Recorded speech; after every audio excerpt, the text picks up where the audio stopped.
தமிழக வெற்றிக் கழகத்தின் முதல் மாநாட்டுக்கு காவல்துறையினர் அனுமதி அளித்திருப்பது அக்கட்சியின் தொண்டர்களிடையே உற்சாகத்தை ஏற்படுத்தியுள்ளது.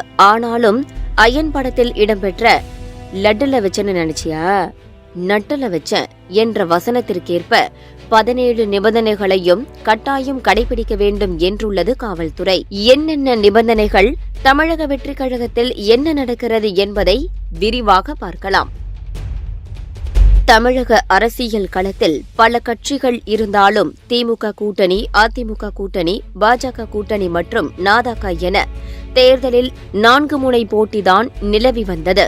இப்படியான சூழலில் பார்ட்டி ஒண்ணு தொடங்கட்டுமா, அதிரடி கிளப்பட்டுமா என்ற தனது பாடல் வரிகளுக்கு ஏற்ப யாருமே எதிர்பாராத நேரத்தில் கட்சி தொடங்கியதாக கடந்த பிப்ரவரியில் அறிவித்தார் விஜய்.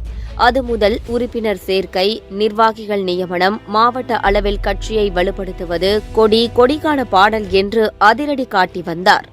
எந்த ஒரு கட்சிக்கும் அதன் முதல் மாநாடுதான் அடையாளமாகவும் பேர் சொல்லும் விதமாகவும் இருக்கும் என்பதால் அதிலும் கவனம் செலுத்தி வருகிறார் விஜய்.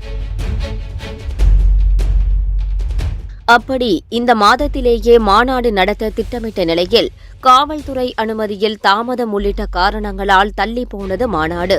இந்நிலையில் அக்டோபர் 27ஆம் தேதி மாலை 4 மணியளவில் விழுப்புரம் மாவட்டம் விக்கிரவாண்டியில் உள்ள வீசாலை எனும் கிராமத்தில் மாநாடு நடக்க இருப்பதாக அதிகாரப்பூர்வமாக அறிவித்தார் விஜய்.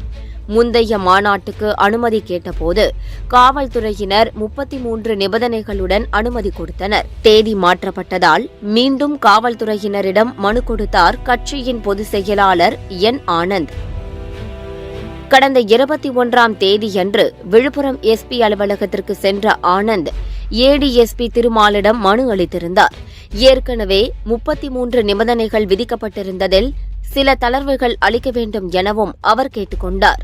அதன்படி மனுவை பரிசீலனை செய்த விக்கிரவாண்டி டிஎஸ்பி நந்தகுமார் அக்டோபர் 27ஆம் தேதி மாநாடு நடத்துவதற்கு அனுமதி அளித்துள்ளார். கொடுக்கப்பட்ட 33 நிபந்தனைகளில் கட்டாயம் 17 நிபந்தனைகளை கடைபிடிக்க வேண்டும் எனவும் அவர் உத்தரவிட்டுள்ளார்.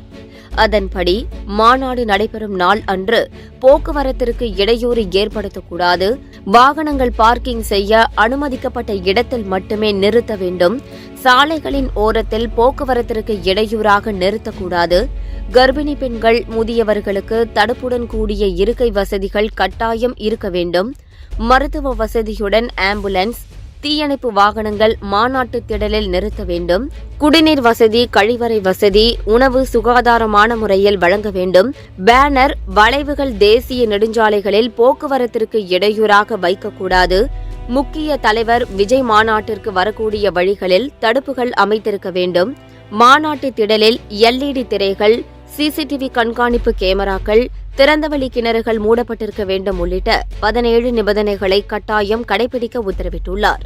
மாநாட்டுக்கான ஏற்பாடுகள் குறித்து பனையூரில் உள்ள கட்சியின் தலைமை அலுவலகத்தில் தலைவர் விஜய் முக்கிய நிர்வாகிகளுடன் இன்று ஆலோசனை நடத்த இருப்பது குறிப்பிடத்தக்கது.